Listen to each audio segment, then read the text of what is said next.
যে বিচার বিভাগকে সে আগের ধারা মানে শেখ হাসিনার সময় যে ধারায় ছিল সেই ধারায় ফিরিয়ে নেওয়ার জন্যই নাকি এই সমস্ত বিলগুলি পাশ করা হলো। তো আপনার কাছে আমার মানে ব্যক্তিগতভাবে যেটা আমি জানতেই চাই সেটা হলো গিয়ে যে অন্তর্বর্তীকালীন সরকারের আমলে বিচার বিভাগে তারা যে অধ্যাদেশগুলো জারি করেছিল সেটা আসলে কেমন ছিল এবং এটা রহিত করার কারণে এখন আসলে কি দাঁড়াবে, যদি একটু আমাকে ডিটেল বলতেন। হ্যাঁ, আপনাকে ধন্যবাদ।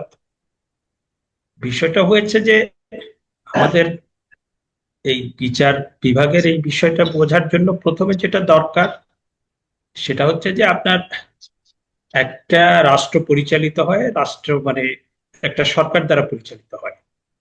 রাষ্ট্র হচ্ছে সার্বভৌম একটা সত্তা, সেই রাষ্ট্রকে পরিচালিত করে একটা সরকার, সেই সরকারটা নির্বাচিত হতে হয়। তা আমাদের এখানে তো আমরা নির্বাচনটা মানে যে সুষ্ঠু নির্বাচনের কথা বলি সেটা তো আমরা দেখা যায় অধিকাংশ সময় পাচ্ছি না। এখন এই সরকারি কর্মকাণ্ডটা প্রচার মানে পরিচালনা করাটা বেশ কঠিন একটা কাজ, এবং এর ভেতরে সবচেয়ে বেশি যেটা দরকার হয় সেটা হচ্ছে যে ক্ষমতার ভারসাম্য। এবং ক্ষমতার ভারসাম্য যদি না থাকে তাহলে পরে ধরেন এই সরকারের মূল দায়িত্ব তো জনগণের যে মূল যে নানা রকম অধিকার, সেই অধিকারগুলো প্রতিষ্ঠা করা। এখন আমাদের সংবিধান ৭২ সালের সংবিধান মোটামুটি একটা ভালো সংবিধান, কিন্তু তার ভিতরে কিছু ঘাটতি ছিল যেটা আমার কাছে মনে হয়েছে যে আপনার এই সরকারের যে তিনটা বিভাগ, যে নির্বাহী বিভাগ, আপনার আইন বিভাগ এবং আপনার বিচার বিভাগ, এই তিনটা যে বিভাগ তার যে ক্ষমতাটা আলাদা। নির্বাহী বিভাগ সে তো আপনার প্রশাসনিক কর্মকাণ্ড করবে, তারপর সে বাজেট প্রণয়ন করবে, সে বাজেটটা খরচ করবে। মূল ক্ষমতাটা নির্বাহী বিভাগের হাতে। আর আপনার আহ, আইন বিভাগ যেটা, সেটা হচ্ছে যে আপনার আইনটা পাশ করা, সেই আইনটাকে আপনার কোনো আইন যদি বাতিল করা প্রয়োজন হয় সেটা বাতিল করা, সংবিধান সংশোধন করা। আর একটা বড় কাজ হচ্ছে বিচার বিভাগের, সেটা হচ্ছে যে যদি কোনো নাগরিকের অধিকার লঙ্ঘিত হয় কিংবা কোনো নাগরিক আপনার সরকারি কোনো ধরনের দমন পীড়নের শিকার হন, সেই সেই জিনিসটা দেখভাল করার দায়িত্ব হচ্ছে বিচার বিভাগের। এবং জুডিশিয়াল মানে আপনার কারোর ভিতরে যদি কোনো সমস্যাও তৈরি হয়, যে আপনার সিভিল লিটিগেশন কিংবা ক্রিমিনাল লিটিগেশন, সেইটার নিষ্পত্তি করার দায়িত্ব বিচার বিভাগের। সুতরাং আপনি দেখবেন যে এই যে রাষ্ট্রের ভেতরে তিনটা যে অঙ্গ, এদের ভিতরে ক্ষমতার ভারসাম্য না থাকলে আপনি দেখা যায় যে আপনি সরকারের ভেতরে মন্ত্রণালয়ের মধ্যে অন্যায় হচ্ছে, দুর্নীতি হচ্ছে, তারপরে অন্যায্যতা হচ্ছে, সেটা আসলে প্রতিকার করবে কে?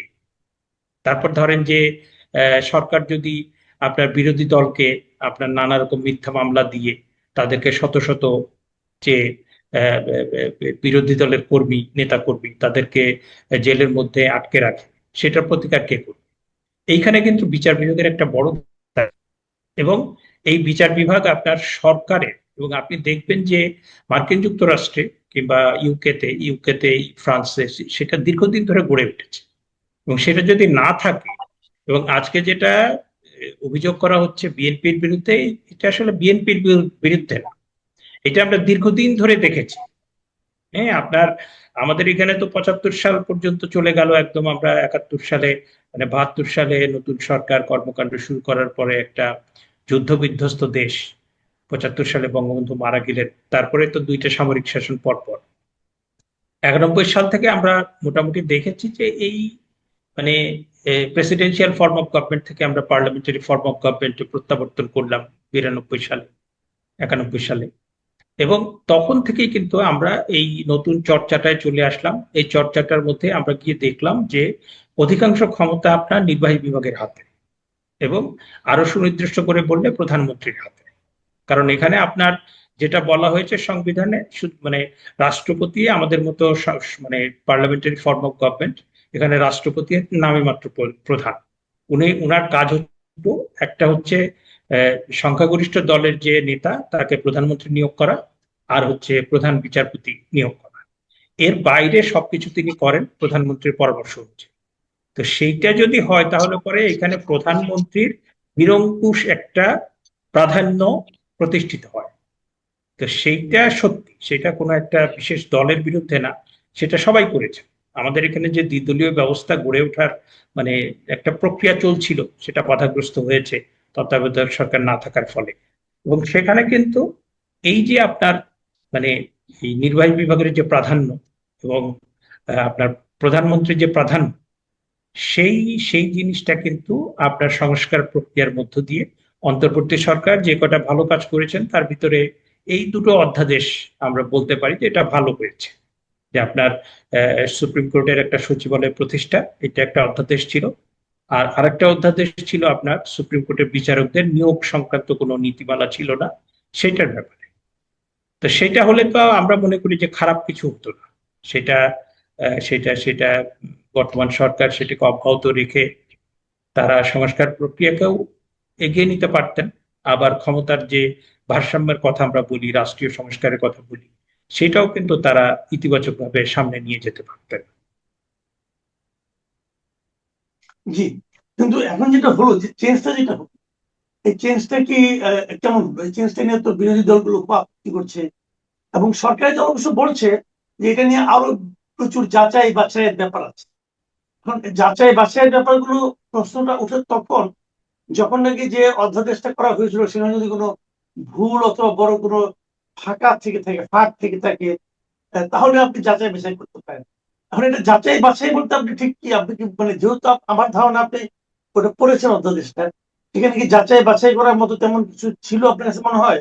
বিচারক নিয়োগ অথবা সচিবালয় গঠন এই ব্যাপারে? না, এটা তো যাচাই বাছাই তো আমি মনে করি কিছুই না। এটা আপনার বরং আমরা বলতে পারি আমরা পুরনো ব্যবস্থায় ফিরে গেলাম।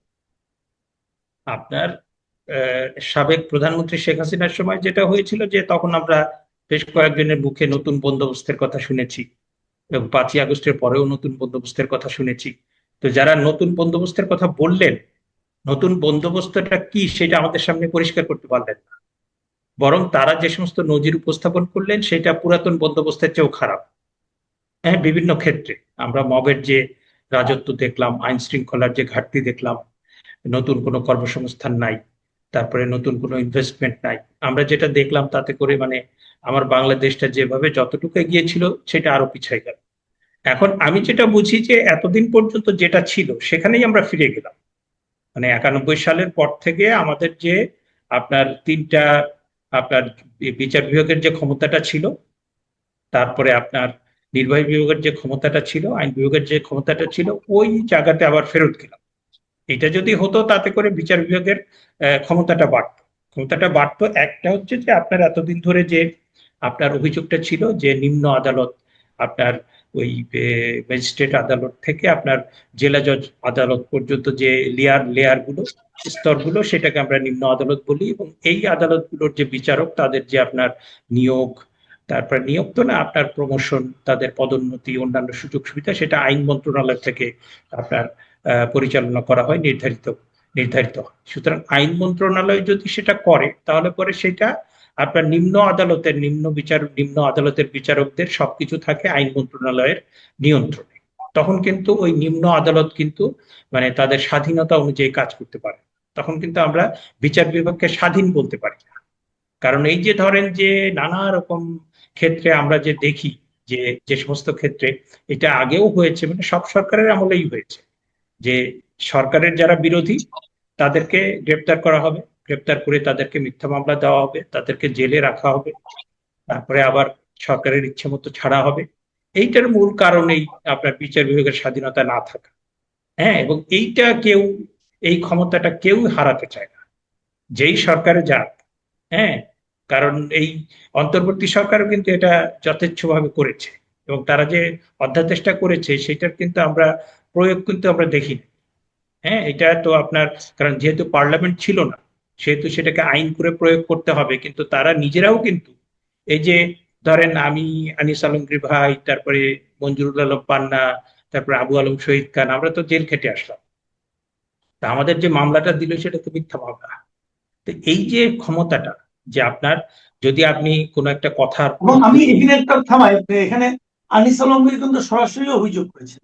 আনিস আলমগীর আমার এই অনুষ্ঠানে বলেছেন যে ওনার একাধিকবার জামিন, এই মামলা তো জামিনযোগ্য মামলা ছিল, যে জামিন হতে পারতো, কিন্তু তৎকালীন যে আইন উপদেষ্টা ছিল তিনি ব্যক্তিগতভাবে হস্তক্ষেপ করে নাকি আনিস আলমগীর বলছে যে তার জামিনটা নাকি উনি থামিয়েছেন এবং সরাসরি উনি উনাকে দায়ী করেছেন।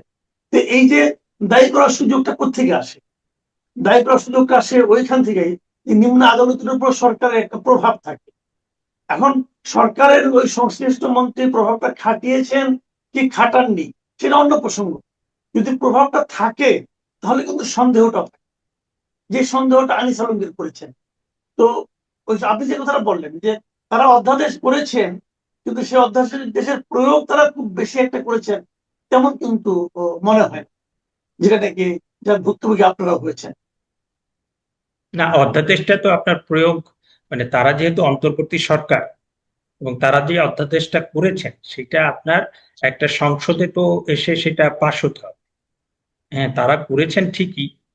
হ্যাঁ, কিন্তু এটা অধ্যাদেশের যেটা হয় যে আপনি যখন সংসদ মানে বিদ্যমান থাকে না কিংবা সংসদ যখন সেশনে থাকে না তখন অধ্যাদেশ করা হয়, অধ্যাদেশ করে সেটা রাষ্ট্রীয় কার্য পরিচালনা করা হয়। এবং তারা সেই অধ্যাদেশটা তো আপনারা নিজেরা মানেন। আর আপনার এখন তো নতুন সরকার এসে তাদের এই 30 দিনের ভিতরে সেটা যদি আপনার কার্যকর করা না হয় তাহলে এমনিতেই সেটা বাতিল হয়ে যাবে। আমি যেটা বলছি, হ্যাঁ তারা নিজেরাও মানেননি, এবং এইটা আপনি যেটা মানে অ্যাজাম্পশনের কথা বলছেন, অ্যাজাম্পশন না, এটা ওপেন সিক্রেট। কারণ ওখানে যারা নিম্ন আদালতের বিচারক আছেন, ধরেন যে আমি যে আদালতে শুনানি হয়েছে সেখানে যে আদালতের বিচারক ছিলেন সে হয়তো আমারই ছাত্র। হ্যাঁ, আমারই ছাত্র, ঢাকা বিশ্ববিদ্যালয় কিংবা আমার ছাত্র, মানে ছাত্র কিংবা ছাত্রী স্থানীয়, মানে একই ব্যাচের হয়তো বা রাজশাহী বিশ্ববিদ্যালয় কিংবা চিটং বিশ্ববিদ্যালয় কিংবা আপনার জাহাঙ্গীরনগর বিশ্ববিদ্যালয়, কিন্তু কিংবা কোনো প্রাইভেট বিশ্ববিদ্যালয়ে একই সেশনে, কিন্তু সে তো দেখছে যে তার মানে নিজের স্যার অধ্যাপক তাকে এইভাবে ধরে আনা হয়েছে। হ্যাঁ, তারপরে পিপি সেখানে শুনানি করছেন, তারপর আমার পক্ষের লয়ার শুনানি করছেন, এবং মোটামুটি সে বুঝতে পারছে যে বাস্তবতাটা কি। তো তার কিন্তু হাত পা বাঁধা।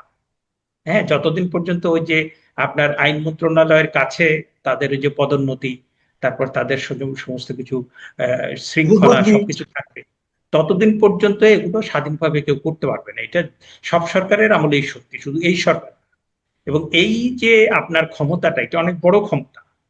এবং এই যে আপনার জামিন টামিন এগুলো নিয়ে আপনার যেটা হয় যে আমরা বিভিন্ন সময়, এই মানে কোনো একটা নির্দিষ্ট সরকারের সময় বলছি না, বিভিন্ন সময়ে যারা আইনমন্ত্রী কিংবা আইন প্রতিমন্ত্রী, তারা এই তাদের যে চেম্বার, তাদের ওখান থেকে আপনার যদি গ্রিন সিগন্যাল না যায় তাহলে জামিন হয় না। মানে হাই প্রোফাইল জামিন যেগুলো, এবং যে সমস্ত জামিনে ধরেন 50 লক্ষ, 1 কোটি টাকা, 5 কোটি টাকা, 10 কোটি টাকা, হ্যাঁ এমন একটা বিজনেস গ্রুপের কেউ মার্ডার করেছে কিংবা একটা এমন একটা অপরাধ করেছে যেটা সহজে জামিন হবে না, সুতরাং তখন সেটা আপনার একটা নেগোসিয়েশন হয়। আমি বলছি না যে সব আইনজীবী খারাপ, সব বিচারক খারাপ, সেটা বলছি না। আবার এটার ভিতরে একটা চেইনও থাকে, এই সর্বোচ্চ আপনার মন্ত্রণালয় থেকে, এবং এইটার মাধ্যমেও অনেকে কোটি কোটি টাকা করেছেন সেরকম অভিযোগও কিন্তু আমরা পেয়ে থাকি। সুতরাং এই যে আপনার ধরেন এই শুধুমাত্র অন্তর্বর্তী সরকার না, এই সরকার না, এই সরকার তো মাত্র আসলো। হ্যাঁ, তবে এই সরকার ছিল, মানে বিএনপি সরকার তো আগেও ছিল, 91 সালে ছিল, 2001-এ ছিল। বিভিন্ন সরকারের সময় এটা একটা মানে স্থায়ী একটা আমাদের শাসন ব্যবস্থার একটা স্থায়ী ঘাটতি, যে সরকারে যে থাকবে তার বিরোধী যারা, সে রাজনৈতিক দল হোক, সে সিভিল সোসাইটি হোক, সে ব্যবসায়ী হোক, মানে তাকে হয়রানি করার জন্য এই যে আপনার এই আইন আদালত এইভাবে ব্যবহৃত হবে। সুতরাং সেই ব্যবহারের যে পথটা আমরা বাদ দিতে পারতাম কিংবা কমাতে পারতাম, সেটা আর হলো। হ্যাঁ, এবং এটা একটা হচ্ছে যে আপনার ওই যে সুপ্রিম কোর্টের যে সচিবালয়, সেই সচিবালয় যদি প্রতিষ্ঠিত হতো তাহলে পরে এই ক্ষমতাটা চলে যেত সুপ্রিম কোর্টের হাতে, সুপ্রিম কোর্টের সচিবালয়ের হাতে। চিফ জাস্টিস এবং অন্যান্য যারা থাকেন ওই সচিবালয়ের রেজিস্ট্রার, তাদের তাদের তখন ক্ষমতাটা যেত। এবং তারাও যে মানে তারা যেহেতু মানে সুপ্রিম কোর্ট সচিবালয় যেহেতু মানে প্রতিষ্ঠিত হয়নি কিংবা কাজ করেনি, হ্যাঁ আপনার তারা যেহেতু এই বিষয়ে কাজ করেনি সেহেতু আমরা মূল্যায়নটা করতে পারছি না, মানে কম্পারেটিভ মূল্যায়নটা করতে পারছি না যে তারা কতটা দক্ষতার সাথে কাজটা করতে পারতেন।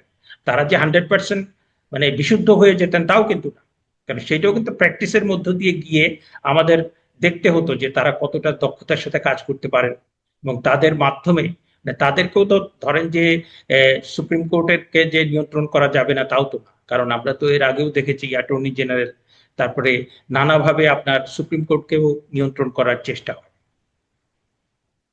জি, না আমি আরেকটা জিনিস খেয়াল করলাম, এই যে সুপ্রিম কোর্টের বিচারক নিয়োগের যে বিষয়গুলো, এই বিষয়গুলো কিন্তু আমাদের জুলাই সনদে কিন্তু আছে, এবং জুলাই সনদেও কিন্তু বিএনপি সিগনেচার করেছে, এবং সেখানে কিন্তু এটার উপর তারা কোনো আপনার নোট অফ ডিসেন্টও দেয়নি।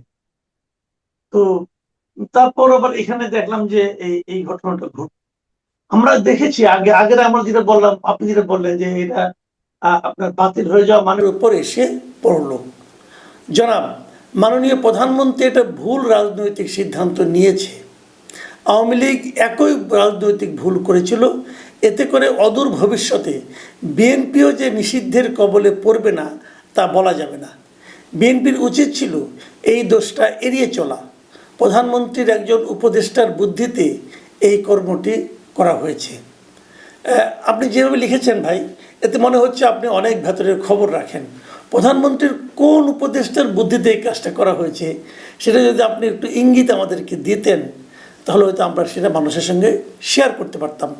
তবে আমি নিজে পার্সোনালি মনে করি যে উপদেশটা দিয়েছেন তার উপদেশ যেটা দিয়েছে সেই উপদেশ আমার কাছে পছন্দ হয়নি। আমার কাছে মনে হয়েছে এই ধরনের কাজ করাটা অগণতান্ত্রিক। সরকার কেন এই অগণতান্ত্রিক কাজের সঙ্গে নিজেকে জড়ালো, এটা আপনার মতো আসলে আমিও ঠিক বুঝতে পারছি না। এই মন্তব্যটা লিখেছেন আমানুল্লাহ। তিনি লিখেছেন আওয়ামী লীগ হচ্ছে বাংলাদেশের জাতীয় নিরাপত্তার জন্য হুমকি। এই হুমকিকে বন্ধ করে দিয়েই ভালো করেছে।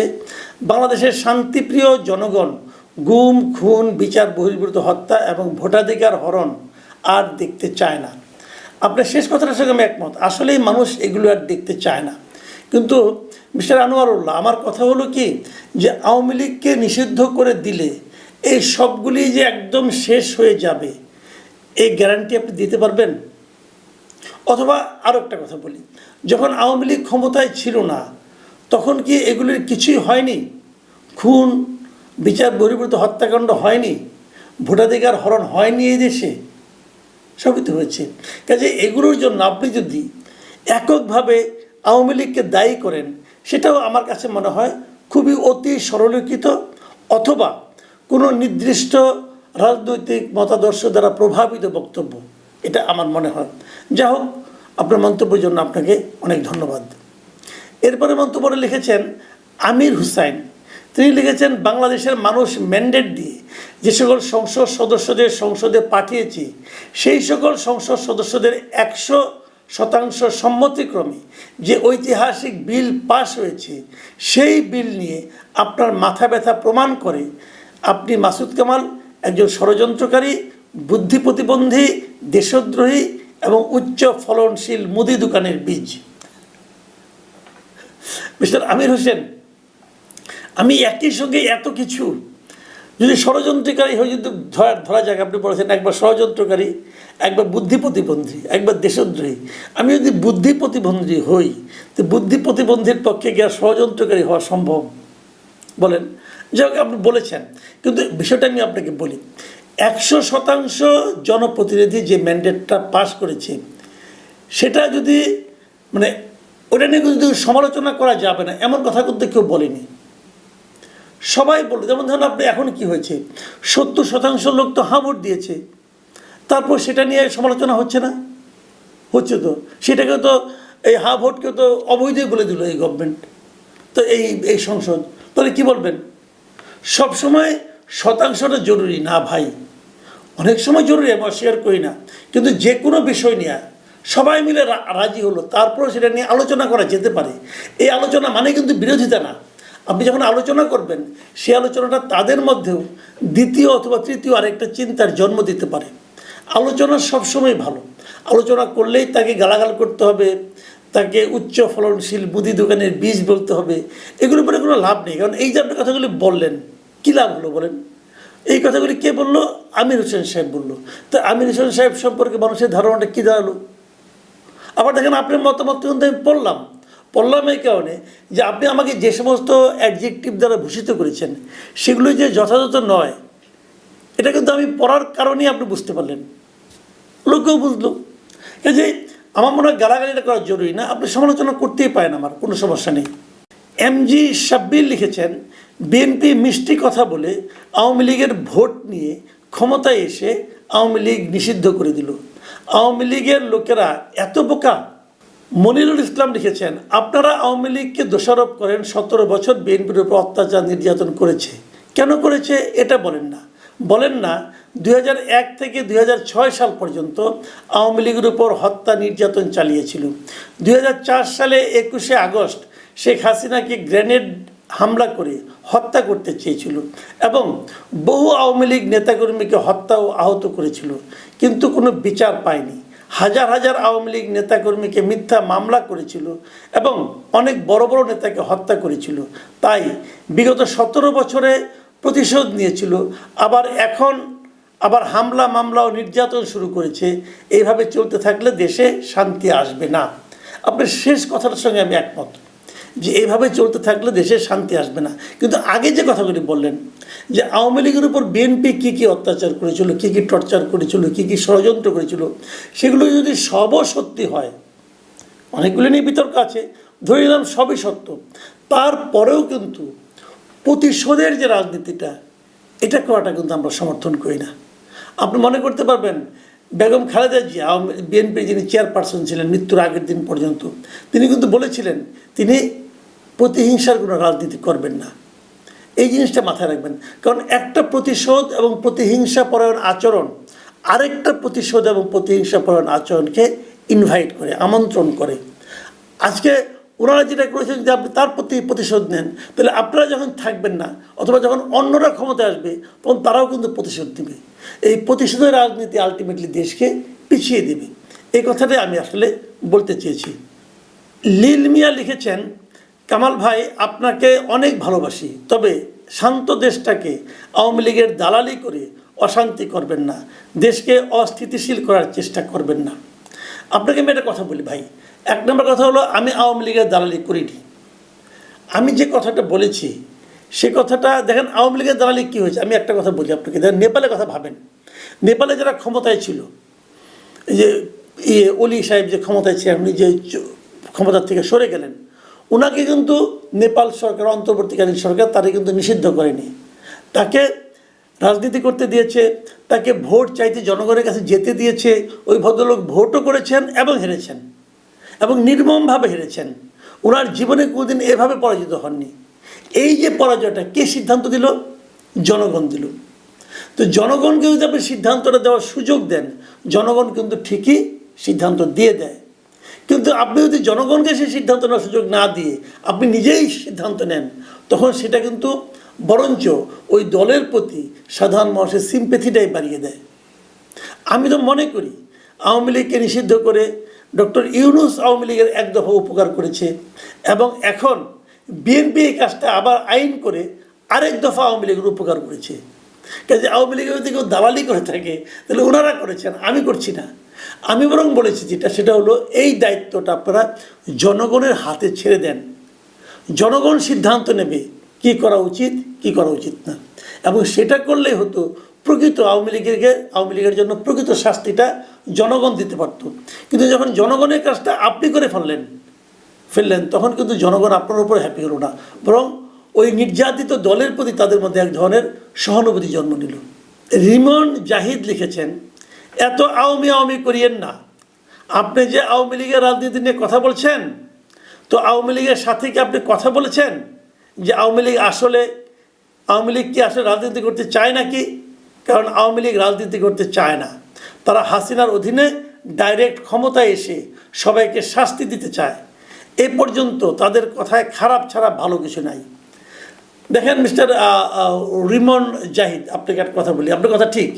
আমি আওয়ামী লীগের সঙ্গে কথা বলে কিন্তু এই কথাগুলো বলছি না। আমি তো আওয়ামী লীগের রাজনীতি করি না, এবং আওয়ামী লীগকে পুনর্বাসন করা আমার লক্ষ্য না। আমার যেটা লক্ষ্য সেটা হলো দেশটা একটা গণতান্ত্রিক ধারায় চলুক। আমার লক্ষ্য, যদি কোনো রাজনৈতিক দলকে শাস্তি দিতে হয়, সেই শাস্তি দেওয়ার দায়িত্বটা আপনারা জনগণের উপর ছেড়ে দেন। জনগণ শাস্তি দেবে, আপনিও না, আমিও না, বিএনপিও না, জামাতও না, এনসিপিও না। অন্য কোনো দল, একটা দল আরেকটা দলকে শাস্তির আওতায় আনতে পারে না। শাস্তি দেওয়ার দায়িত্বটা জনগণের। যখন সেই কাজটা আপনি না করেন, তখনই এই অগণতান্ত্রিক সেটা আচরণ হয়ে যায়। অনিক সরকার লিখেছেন, তারেক রহমান শুরুটা ভালো করেছিল, সকলে আশা করেছিল তারেক রহমান উদারপন্থী নতুন ধারা রাজনীতি করবে, কিন্তু তিনি সেই 2006-এর প্রতিহিংসা 20 বছরের পুরাতন ধারা নিয়ে আসছে। এটি পতনের লক্ষণ। এখন সকলে প্রতিবাদী গর্জে উঠতে 17 বছর সময় লাগবে না। এমন পরিস্থিতি দাঁড়াতে পারে, বিএনপিকে নামাতে আওয়ামী লীগের যাওয়া লাগবে না, জনগণ তাদের কাজ করে দেবে, যেমনটা 5 তারিখের আগে হয়েছিল। আওয়ামী লীগের 90% সাধারণ ভোটার বিএনপিকে ভোট দিয়েছে, কিন্তু তারা তাদেরকে বহিষ্কার করলো, যা কিনা ভবিষ্যতে তাদের উপর চেপে যাবে। সময় থাকতে অতীত থেকে শিক্ষা নিয়ে সিদ্ধান্ত নিন। শারমিন সুলতানা লিখেছেন, নিষিদ্ধ না করে যারা অপরাধী তাদের শাস্তির আওতায় আনা দরকার ছিল, আর যারা অপরাধী না তাদের রাজনীতি করার সুযোগ দেওয়া উচিত ছিল। শারমিন সুলতানা, আপনার সঙ্গে আমি একেবারেই একমত। আমি কিন্তু এই কথাটাই সবসময় বলছি, যারা অপরাধ করেছে তাদেরকে আপনি শাস্তির আওতায় আনেন, কিন্তু পুরো দলটাকে যখন আপনি ঢালাওভাবে এরকম নিষিদ্ধ করে দেন, তখন সেটা আলটিমেটলি কোনো শুভ ফল বয়ে আনবে বলে আমি মনে করি না। আবুল কালাম লিখেছেন, আওয়ামী লীগের ভোটে নির্বাচিত হয়ে আওয়ামীকেই নিষিদ্ধ করলো, এর খেসারত একদিন দিতেই হবে। মামুন সুর লিখেছেন, এবার নির্বাচিত হওয়ার পর থেকে বিএনপি একের পর এক ভুল করেই যাচ্ছে। একেবারে যাকে বলে ইউটার্ন, দেখে শুনে মনে হচ্ছে তারা 5 আগস্ট থেকে কোনো শিক্ষাই নেয়নি। অনতিবিলম্বে সংশোধিত না হলে বিএনপির জন্য এই টার্মই শেষ টার্ম। মহিম খান লিখেছেন, আওয়ামী লীগকে নিষিদ্ধ করাতে আওয়ামী লীগের ভালো হয়েছে। আওয়ামী লীগ যদি নিজ শক্তিতে ফিরে আসতে পারে, তাহলে আওয়ামী লীগকে ইতিহাসের পাতা থেকে আর শুনতে হবে না যে বিএনপির দয়ায় রাজনীতি করার সুযোগ পেয়েছে। দেখ, এটা এক ধরনের ব্যাখ্যা, এটা দয়ার কিছু নাই রে ভাই। বিএনপি যদি এটা না করতো, তাহলে বিএনপির দয়া কেন? এখানে স্বাভাবিকভাবে সে রাজনীতি করতো। তারপরেও আপনার ব্যাখ্যাটা এটা হয়তো অনেক আওয়ামী লীগের যারা সমর্থক আছে তাদের ভালো লাগতে পারে। বাশার শেখ লিখেছেন, আমি একজন সাধারণ মানুষ, এই দেশে অন্তত সাধারণ মানুষের কোনো ক্ষমতা নেই। সরকারের অন্যায় কাজগুলো মেনে নিতে হয়, প্রতিবাদ করা যায় না, কিন্তু ঘৃণা করা যায়। একজন নিরীহ সাধারণ মানুষের আসলে এটাই অভিব্যক্তি। মানুষ অনেক সময় প্রতিবাদ করতে পারে না, সাহস পায় না, অনেক সময় তার শক্তিও থাকে না, কিন্তু ওনার যে মনের যে রিয়াকশনটা, চিন্তার যে রিয়াকশনটা, সেটা কিন্তু থেকেই যায়।